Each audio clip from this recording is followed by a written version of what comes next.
아이가 밤마다 가려워서 잠을 못 자고 부모님들은 속이 타들어 가시죠. 난치성 피부염 때문에 병원을 다니고 약을 먹어도 낫지 않아서 약을 평생 달고 살아야 한다, 이런 말에 지치셨나요? 초중고 자녀를 둔 부모님들이 마지막 희망으로 찾는 곳이 바로 여기입니다. 오늘 제가 그 고민을 속 시원히 해결할 방법을 알려드리겠습니다. 꼭 끝까지 보세요. 저는 서라월 한의원 정윤석 대표원장입니다. 대표적인 난치성 피부염으로는 아토피, 만성 두드러기, 건선, 화폐상 습진, 반포진, 결절성 양진, 자반증이 있습니다. 이 질환들은 만성적이고 치료가 어렵기 때문에 기본적으로 피부과를 갔을 때 스테로이드, 면역 억제제까지 쓰는 경우가 많습니다. 부모 입장에서는 안 쓰고 싶은데 그래도 아이가 너무 힘들어하니 어쩔 수 없이 쓰게 되죠.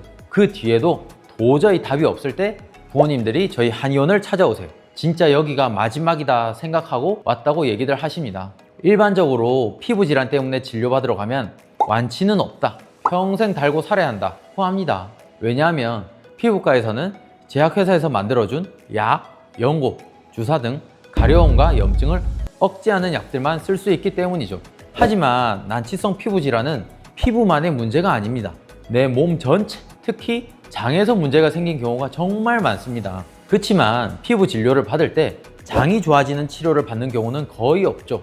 그래서 한의원에도 가보시지만 거기서도 치료가 안 될 때 결국에 다시 즉각적인 효과가 좋은 피부과 약을 선택하게 되는 거죠. 제가 수도 없이 난치성 질환을 보면서 느끼는 건데 가장 중요한 건 장, 체질, 온도입니다. 이 세 가지만 해결할 수 있으면 여러분이 그렇게 스트레스 받던 피부 질환으로부터 벗어날 수 있습니다.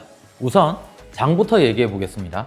피부가 튼튼한 사람은 장이 튼튼한 사람입니다. 내가 독소가 있는 음식을 먹어도 독소가 전부 배출이 되니까 괜찮습니다. 그런데 계속해서 스트레스를 받고 인스턴트 음식을 먹게 되면 장에 염증이 쌓이게 됩니다. 그러면 촘촘했던 장 점막세포 사이가 늘어나면서 독소가 들어오게 되고 그 독소 때문에 피부가 뒤집어지게 됩니다. 이걸 놔두면 결국 난치성 피부 질환이 되는 거죠. 그럼 피부 질환 고치는 건 간단합니다. 장의 염증을 없애주고 새는 부분이 없도록 해줘야 되는데 그러려면 첫 번째가 장이 싫어하는 음식을 안 먹는 겁니다. 매운 음식, 유제품, 밀가루, 기름에 튀긴 음식, 볶은 음식 등은 웬만하면 절대 먹지 말라고 합니다. 장에 염증이 있는데 매운 게 들어오면 상처만 더 커지고요. 유제품, 밀가루도 염증 반응만 더 일으킵니다. 그리고 문제의 기름인데요. 보통 배달 음식, 외부 식당에서 쓰는 콩기름, 포도씨유, 카놀라유, 해바라기 씨유 이런 것들은 이름만 봐서는 건강해 보이지만 전혀 그렇지 않습니다. 포도씨유를 예로 들어볼까요? 포도씨에 기름이 나올 만한 부분이 있나요? 아니죠. 화학적 용매에 고온, 고압 가열해가지고 만든 인위적인 기름인 겁니다. 이러한 기름들이 고온에서 조리가 되면 당독소도 많이 생기고 오메가6가 정말 많이 생깁니다. 이렇게 과다한 오메가6는 내 몸 안에 염증을 만들어냅니다. 진짜 건강한 기름 중 하나가 자연드림이나 한살림 같은 유기농 업체에서 파는 엑스트라 버진 올리브 오일입니다.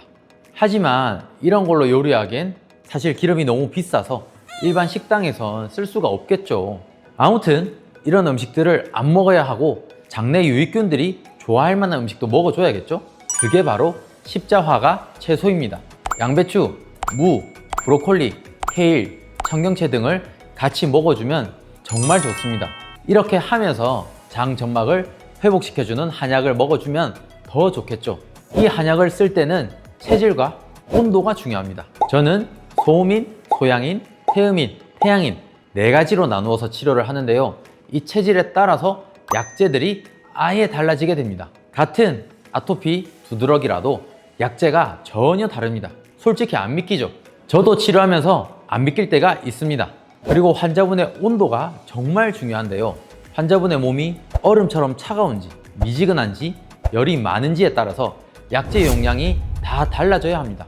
이건 정말 섬세한 작업이라 제가 처음에 상담 시간만 최소 30분을 잡습니다. 환자분의 체질과 온도를 정확히 파악하려면 잠 자는 것부터 소화기, 대변, 소변, 위장 상태, 스트레스 상황까지 전부 알아야 하거든요. 그래서 상담하면서 왜 지금까지 환자분들이 나을 수 없었는지, 그리고 앞으로 어떻게 해야 피부가 좋아지게 되는지, 피부 관리도 어떻게 해야 하는지 구체적으로 설명을 해드리면 환자분들이 자연스레 수긍을 하십니다.